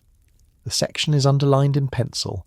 A true lady may think fondly, but must never write freely. For in ink, affection becomes evidence. Evidence. The word rattles inside you like a slammed door. Your cheeks burn, not with shame, but with something hotter. Anger, frustration, grief. Because in this world, even your private thoughts must obey rules. Even the shape of your handwriting, the scent of your paper, the slant of your looped L's can be used against you. And yet, the part of you that placed that petal between the pages, it still refuses to feel sorry. Because for one quiet night, you said something real, even if he never read it, even if no one ever replies, even if the only place your words were truly heard was inside your own brave, trembling heart. The house is draped in black. Not just metaphorically, literally. Black crepe on the mirrors, black sashes around the doorknobs. Even the clocks are stopped. They're ticking, silenced in respect. Your great-aunt has died. Peacefully, they say. But there's no peace to be found in what follows. Because in Victorian England, death isn't just a loss, it's a process. And for women, mourning isn't grief, it's an obligation. A strict, socially policed, multi-stage performance that governs everything from the colour of your sleeves to the material of your handkerchiefs. You're to wear black. Not just any black, matte black. No shine, no silk, no frivolity. Your dress is bombazine, thick and heavy like wearing sorrow itself. You may wear jet jewellery, but only if it's genuine. Imitation jet, unthinkable, vulgar, disrespectful to the dead. The mourning period for an aunt is 6 months. Had it been your mother or sister, it would have been 2 full years. 24 months of restrictive clothing, no balls, no music, no colour. Even weddings were off limits. Your presence would cast a pall. You remember the story of a girl who wore violet gloves during second mourning. Violet was allowed, technically, but the shade was too bright and the gloves too new. Gossip tore through the parlour like wildfire. She's not grieving, she's shopping. You're not sure if you are grieving, truthfully.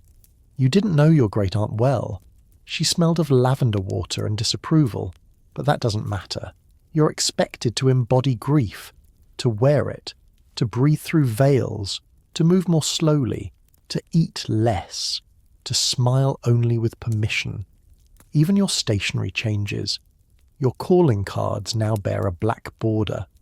Your letters must be written on mourning paper, white or grey with black edges, a visual sigh on every page.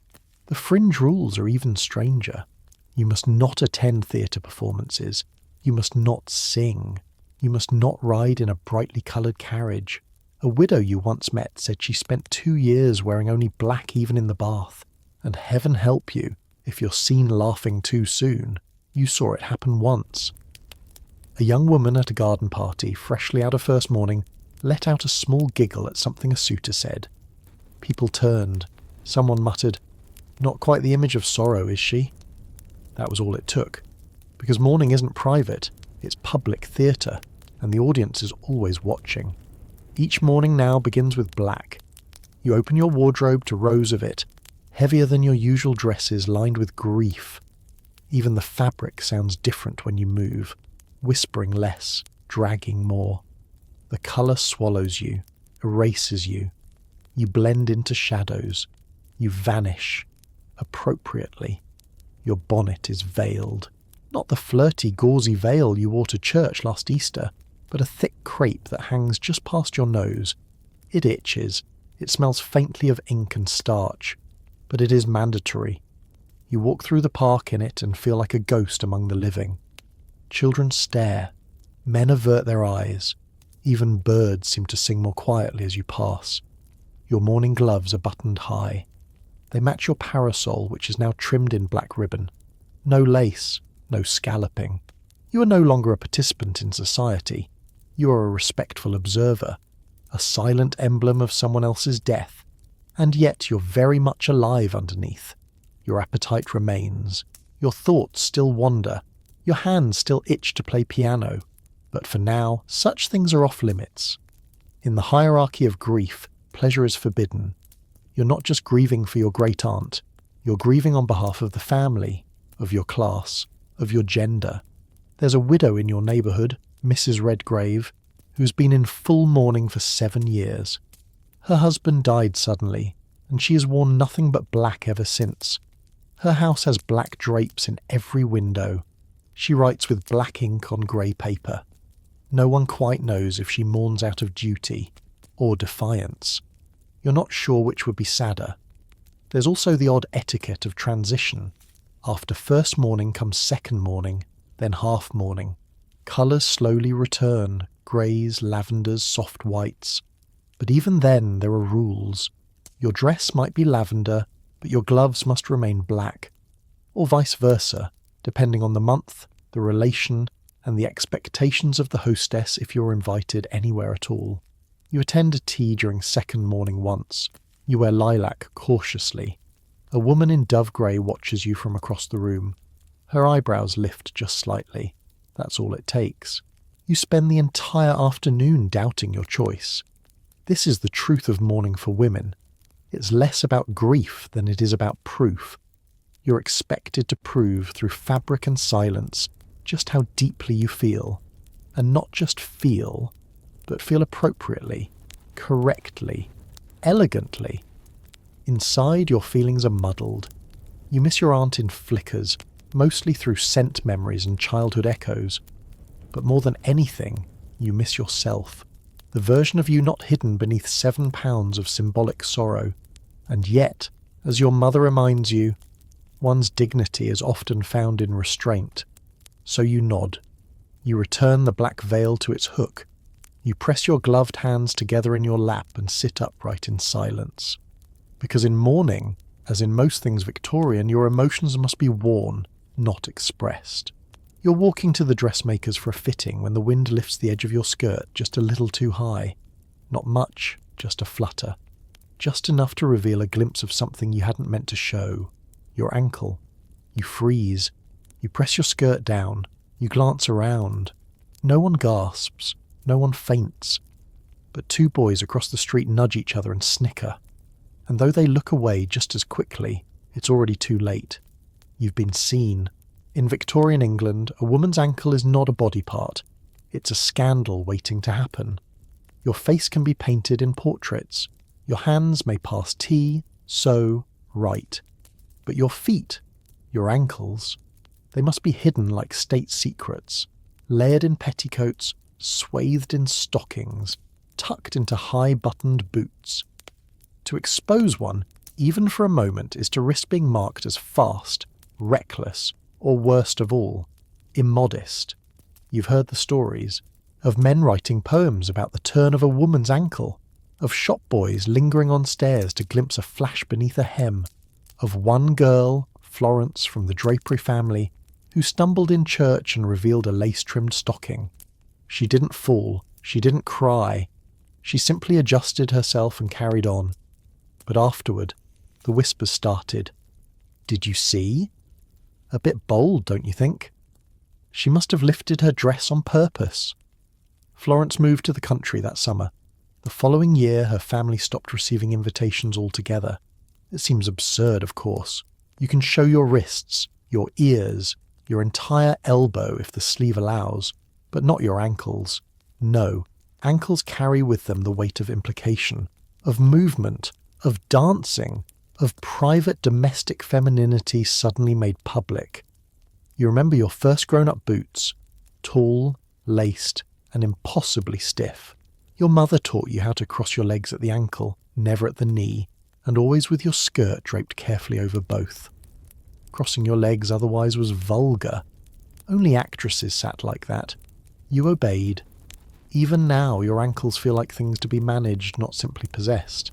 The dressmaker greets you as you arrive. She's already setting out new trimmings for your afternoon gown. But even as you nod, smile, and lift your skirt just an inch to step onto the fitting platform, your cheeks burn.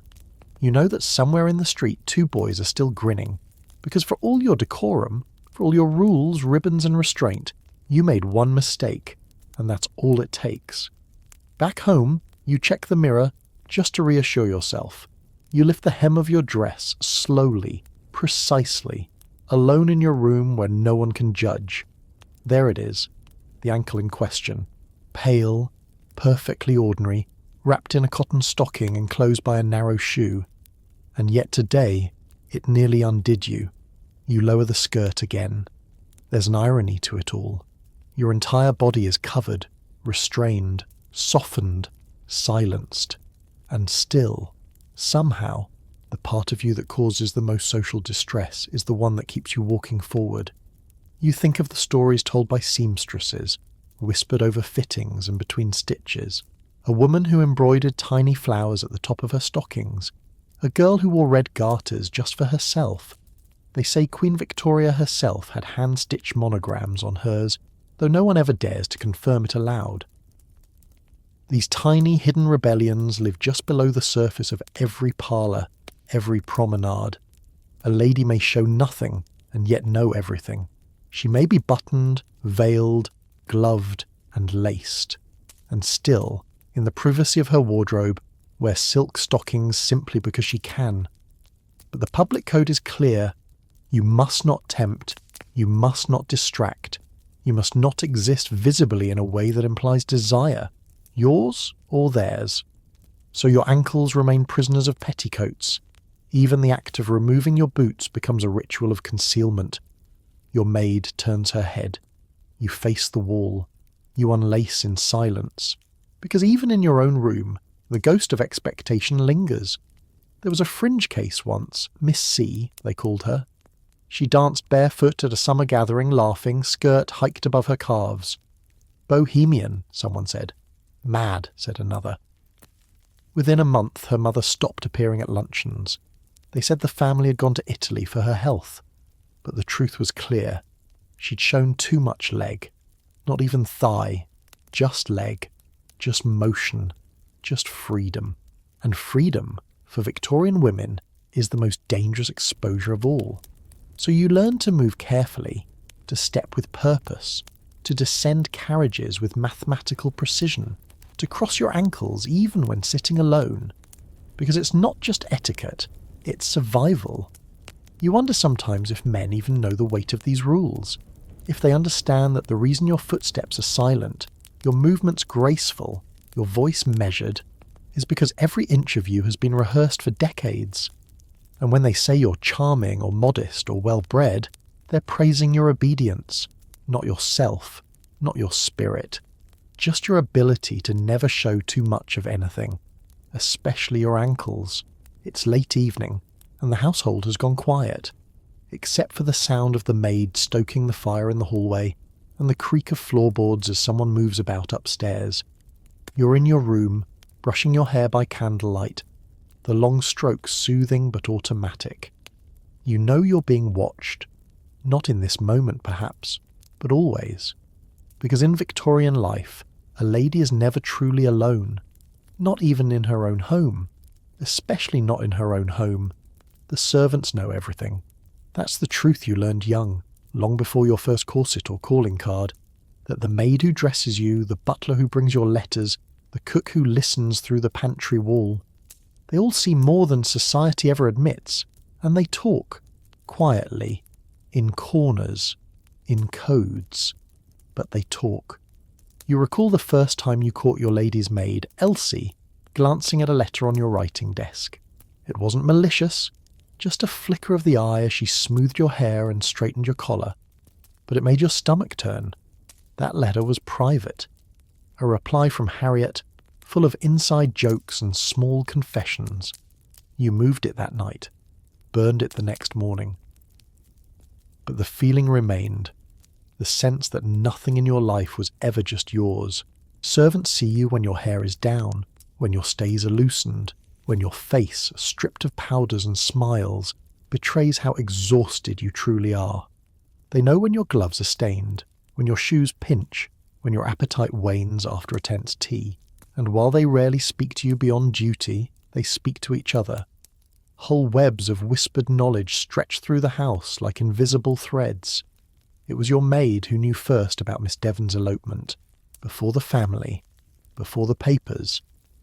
The coachman told the scullery maid, who told the housekeeper, who told Elsie, who told you. Because in the Victorian household, information flows upward through silence and downward through service. And you learn to behave accordingly, never weep too loudly, never pace too quickly, never whisper something you wouldn't want pass through the parlour walls. You keep your secrets shallow and your posture straight, even when alone, because you are never truly alone. There are times you forget yourself, just briefly. Once, after an especially miserable tea with your mother's friends, you stormed upstairs and slammed your bedroom door. A moment of pure frustration, loud, sharp, yours, except it wasn't. By supper, your father made a quiet remark about emotional discipline. You hadn't spoken to him since breakfast. Someone had told him, probably not out of malice, but because that's how the household works. Everything echoes. Even your sighs have an audience. It's not just the servants who watch. It's everything. Your books are dusted, your gloves arranged, your drawers straightened and folded by hands that notice which dresses go unworn, which ribbons are handled most. There is no mess because there is no privacy. And you wonder sometimes what they think of you. Do they pity you? Laugh at you? Does Elsie see your trembling hands as she laces your corset and feel smug or sad? When she washes your petticoats, does she judge the way they smell of lavender water and anxiety? You once overheard her talking with the cook late at night, just voices through the floorboards. She tries, Elsie said. She tries so hard.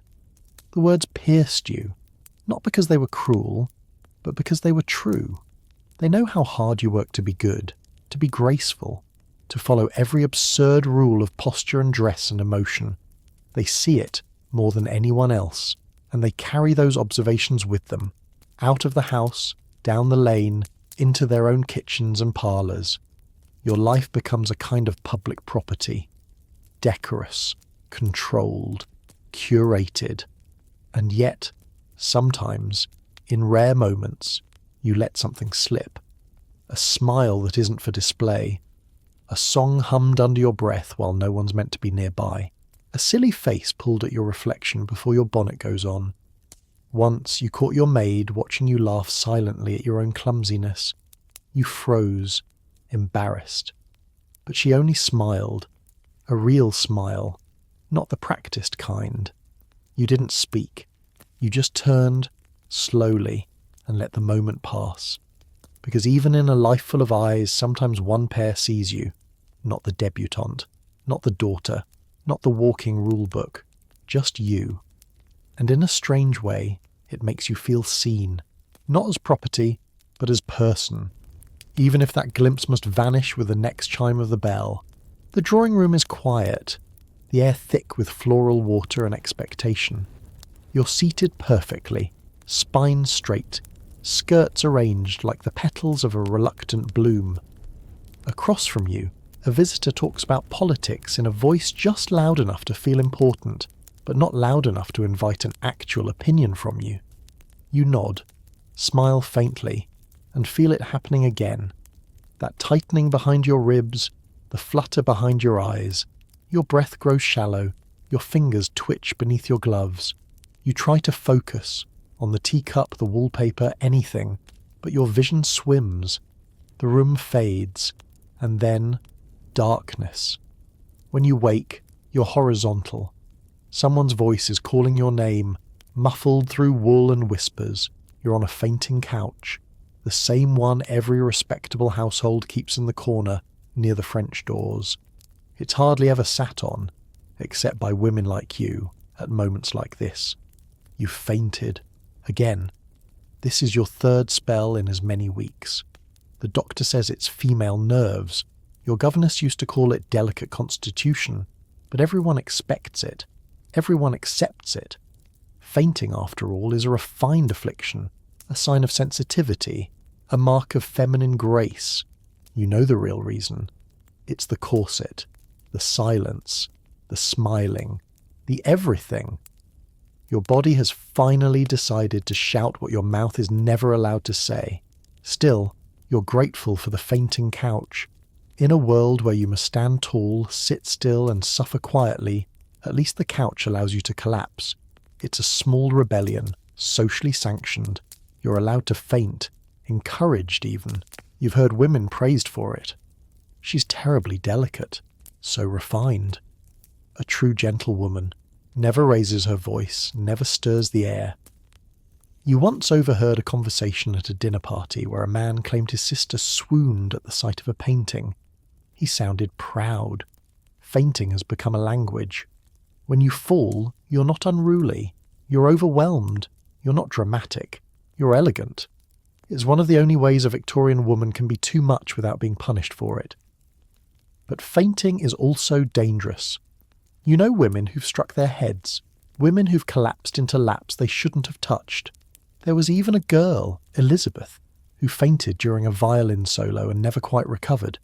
Some said it was her nerves, others said it was the music. But you remember the panic in her eyes, the way she clutched her bodice, gasping. Because fainting isn't always romantic. Sometimes it's just your body saying, I can't keep doing this. And yet you will. You always do. You're sitting up now, on the fainting couch, a glass of water in your hands and a polite hush settled over the room. No one asks why you fainted. No one has to. A maid brings smelling salts on a silver tray. You hate the sharp sting of it in your nose, the way it jolts your senses and makes your eyes water, but you inhale anyway. It's part of the ritual, and already someone is saying you look paler than usual. Someone else suggests a touch of lavender water for your temples. Your mother murmurs something about a change in weather. But the truth is, there was no storm, no illness. You fainted because you couldn't breathe. Because you've spent weeks in a state of emotional bracing. Because the corset laced into your ribs is a daily silent battle. Because no one listens when you're upright, and somehow everyone listens when you're flat on the furniture. That's the secret you begin to understand. Fainting is power. Not the kind that lets you speak freely or go where you wish, but the kind that gives you a moment, just a moment, to rest, to let go, to be tended to rather than doing the tending. You've seen other women use it too, not always consciously. But you've seen them go still, go quiet, let their eyes roll back as they sink into a chair, and suddenly the conversation shifts. The pressure lifts. Someone else takes charge. For 5 minutes, they are allowed to feel. And maybe that's why your body keeps betraying you. Because it knows what your mind refuses to admit. That you're tired. Not sleepy. Not unwell. Just tired of being perfect. There's a fringe theory you once read in a borrowed pamphlet tucked between sermons in the church library. It claimed that women faint because they live in contradiction. Expected to be soft but unshakable. Silent but expressive. Restrained but alluring. The body, the pamphlet said, can only hold so many conflicting expectations before it simply shuts down. You wanted to keep that pamphlet, but you were afraid someone might see. Now, as your pulse steadies and the room resumes its quiet spinning, you let your head rest against the back of the couch. You sip the water slowly. No one rushes you. For once, no one asks you to smile, and in that silence you breathe. Not shallowly, not daintily, but fully. You close your eyes, not from weakness, but from the smallest act of defiance. You've claimed stillness, and for now, that's enough. The street is bustling today. Ladies in bonnets, carriages rattling past, a dog barking somewhere down by the bakery. You're walking the promenade with your mother, gloves buttoned, parasol raised, spine straight. Every step is a study in control, but what you really want is to linger, to pause at the window of the hat shop and marvel at the new autumn feathers, to admire the bolt of blue silk in the draper's display. Maybe even, heaven forbid, to stop at the sweet stall and actually choose something. But that would be unseemly, because in Victorian society you may walk through the world, you may be seen, but you must not appear to enjoy yourself while doing it. Pleasure is private, reserved, quiet, preferably non-existent. You recall a story about a young lady who was spotted laughing in the glove shop. Not loudly, not wildly, just laughing, softly, at something her sister had said. Word spread. Too forward. Not properly brought up. A young woman with no restraint. That's all it takes. So now, as you pass by shop windows, you school your face. No bright smiles, no lingering gazes, just polite glances, just enough to suggest awareness, not desire. You've learned how to ask questions without sounding curious, to comment on colours without sounding opinionated. You know the words that hide want. You pass a bookshop, and in the window is a novel you've been waiting for, the latest from Wilkie Collins. You dare not stop. Your mother is mid-sentence about an upcoming luncheon, and you must match her pace. Still, you sneak a side glance at the cover, taking it in like a sip of cold water before turning your head back forward, expression neutral. This is your routine. You're allowed to walk, but you must not linger. You may buy things, yes, but only with intention, with efficiency, with modesty. No one wants to see a woman shopping with joy. That would imply agency. And agency leads to opinions, and opinions lead to trouble. Inside the milliner's shop, you touch a hat, just lightly. The assistant eyes you, calculating. You smile, softly. You nod. You ask, "Is this one available in dove grey?" Your mother approves.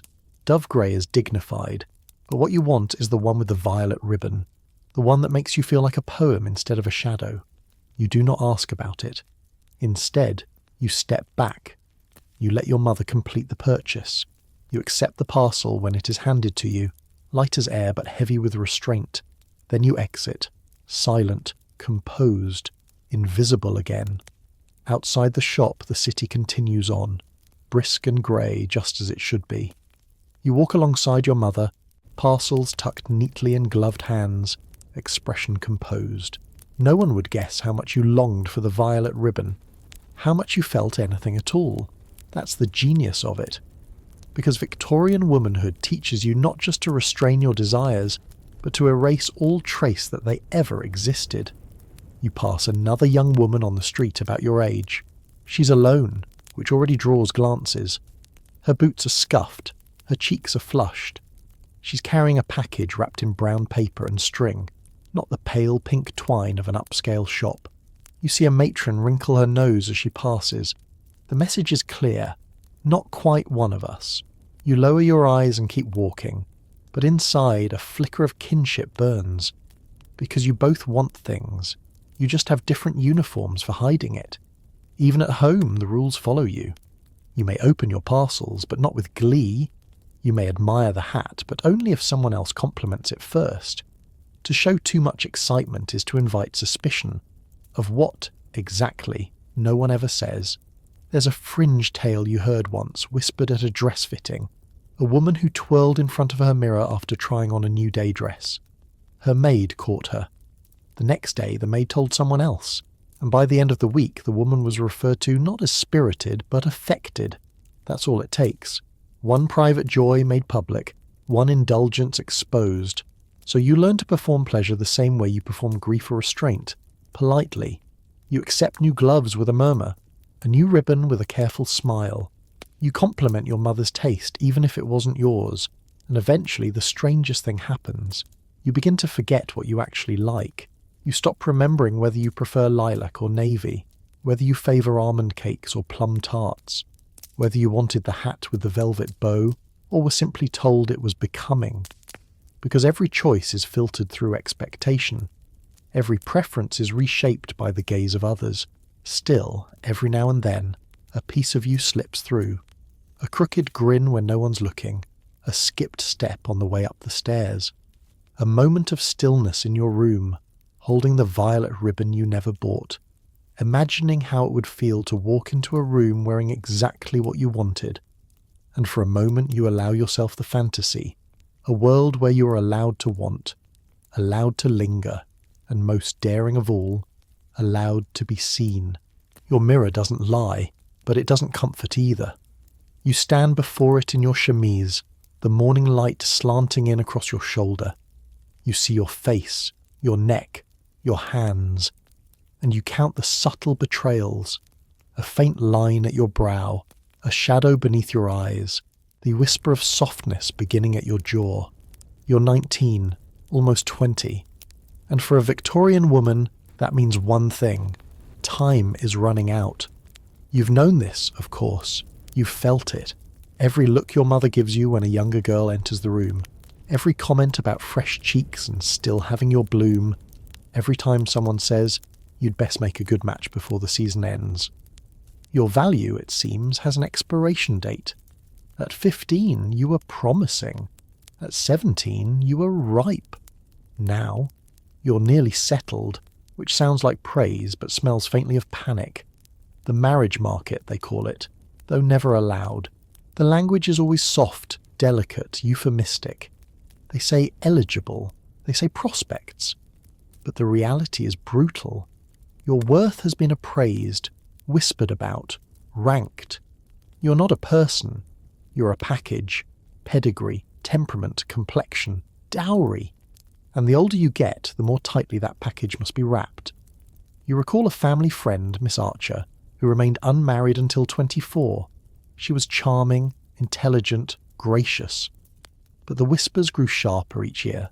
By 22, they called her independent. By 23, choosy. By 24, a lost cause. She married a widower with gout and 3 children. At your last supper party, a man 3 decades your senior asked if you played piano. You nodded. He smiled like it meant something else. Your mother said afterward, "He has an estate in Hampshire. You could do worse." You didn't ask if you could do better, because asking isn't elegant, and in this world, women don't choose. They are chosen. You sometimes lie in bed at night and wonder who's next, who's watching, who's calculating your worth. And more disturbingly, who are you calculating? Because you've begun to do it too. You look at men the way you've been taught. Income, lineage, standing, prospects. Not kindness, not laughter, not understanding. Just measurements. As if love were something to be negotiated rather than discovered. The courtship season unfolds like a slow parade of gloved hands, polite inquiries, and matchmaking disguised as coincidence. You're invited to a dinner, then a picnic, then a musicale where you're seated conveniently beside Mr. Halberton, whose family is well respected, and whose nose is unfortunately always damp. You talk about operas, you pretend to enjoy it. He compliments your wrist. You smile, barely. Later, your mother says, "He seemed quite taken with you." And then, more pointedly, "He'll inherit a very respectable sum." You nod, but inside something hollows, because each of these encounters, these carefully staged opportunities, isn't about connection. It's about timing, about making the right impression while you still can. The marriage market has no stall for second thoughts. You receive a note one morning, folded with care, delivered with ceremony. Mr. Halberton would like to call on you again. You know what comes next. Another visit, a bouquet, and if he persists, a proposal. The idea settles in your chest like dust. It's not that he's cruel, not that he's dull, though he might be. It's that none of it feels like yours. You think of the girls who chose differently, the ones who said no, the ones who ran, the ones who remained unmarried. One of them, Miss Langley, now teaches Latin to younger girls and keeps bees. People say she smells of lavender and goat, that she laughs too loudly, that she walks with her hands in her pockets, that no one will marry her now. But you saw her once at the edge of the woods, laughing so hard she had to sit down. No one was watching, no one was judging. And you remember feeling something very close to envy. Back in your room, you take out your list. Yes, you have a list. A quiet one, folded between the pages of your prayer book, where no one will look. It doesn't contain names of men. It contains futures, ideas, a room of your own, books with bent spines, a garden, time to be still, a life not measured by lace or last names. You fold the list again and tuck it back where it belongs. Because dreaming is allowed, but only if it doesn't make you late for tea. You're sitting by the window, watching the rain gather on the glass in slow, elegant trails. The world outside is dim, grey, softened. Indoors, the fire crackles. Your sewing rests in your lap, untouched. Today, you've done something dangerous. You've broken the rules, not loudly, not dramatically, but in a quiet, deliberate way that only you, and perhaps Elsie, your maid, will ever know. You left the house alone, just for 10 minutes. You walked to the end of the lane. past the hedgerow, past the neighbour's lilac bushes. No gloves, no bonnet, no chaperone. The wind touched your hair. A boy on a bicycle looked surprised. You smiled. You felt yourself. And it terrified you. Because for a moment you weren't someone's daughter, someone's prospect, someone's reflection in the mirror of society's expectations. You were just you. Of course, you returned quickly, heart racing, shoes muddy, hair wind-tousled in a way that wouldn't pass in the parlour. When your mother asked where you'd been, you said, "To the garden." She didn't question it. But Elsie gave you a look. Not scolding, not shocked. Something more dangerous. Understanding. That's when it hit you. How many other women are doing the same? Rebelling quietly, stealing moments, smuggling themselves into the edges of their own lives. There's Harriet, your friend, who writes poetry in the margins of her cookery book. There's your aunt, who wears sapphire earrings at home but never in public. There's Miss Redgrave, the eternal widow, who goes walking alone at dusk wearing her late husband's boots. None of these women ever speak their defiance, but you see it. In gestures, in choices, in the gentle refusal to go entirely numb. You remember something your governess once said, back when you were too young to understand. There are women who disappear into the rules, and there are women who bend them quietly until they can breathe. You didn't understand her then. You do now. Because after everything, after corsets and cards and gloves and silence, after posture and parasols and smiling at the right people in the right way, what remains? You. Bent but not broken. Covered but not erased. Observed but never owned. And today, for just a flicker of time, you weren't performing. You were alive. Evening settles over the house like lace, quiet, delicate, full of tiny folds and half-heard creaks. You lie in bed, staring at the canopy above, the fabric soft and pale in the lamplight. The world outside has gone still, and for once so have you. Your body aches in all its usual places, the faint red lines around your waist from the corset, the soft throb behind your temples from the pinned-up hair, the soreness in your ankles from hours of graceful, polite steps. But something feels different tonight. You're not dreaming of a grand escape, not fleeing to Paris or eloping with a painter or scandalizing your family with a typewriter and a pseudonym. You're simply breathing, listening to the wind outside, remembering that small walk alone, that moment of colour in a grey afternoon.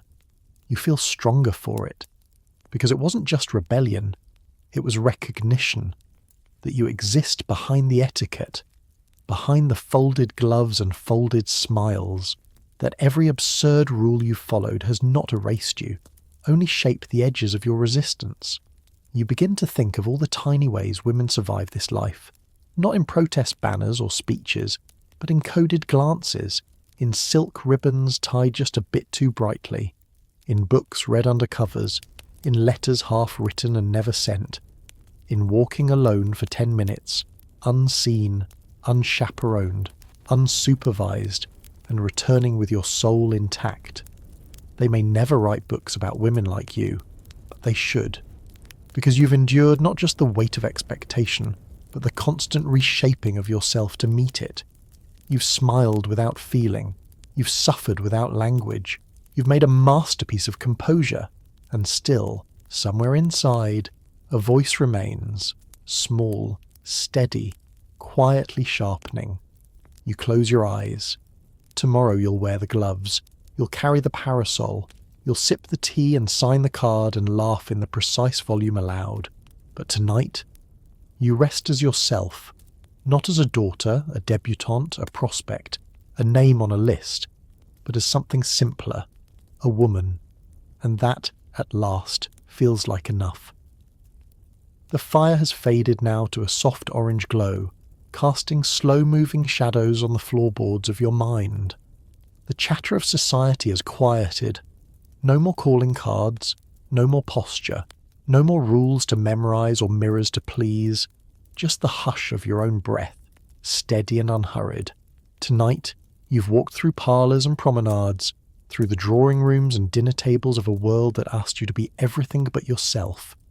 You felt the sting of lace, the pinch of corsets, the invisible weight of expectations layered like petticoats. But now you can let it go. You can loosen your jaw, unclench your fingers, and let your thoughts drift like ribbons on a breeze. There's no one to impress, no smile to rehearse, no chair to perch on just so. You're no longer performing Victorian womanhood. You're just resting. Let your shoulders drop. Let your breath settle into that rhythm only night can coax out of you. You've earned this stillness, not by defying the world in grand declarations, but by surviving its quiet demands, by noticing, by remembering who you are beneath all the layers. So sink deeper into the mattress. Let the hush of forgotten parlours fade away. You're not in a drawing room anymore. You're in your own warmth, your own mind, your own rhythm. No gloves, no fans, no watching eyes. Just sleep. Soft and real. The kind where no etiquette applies.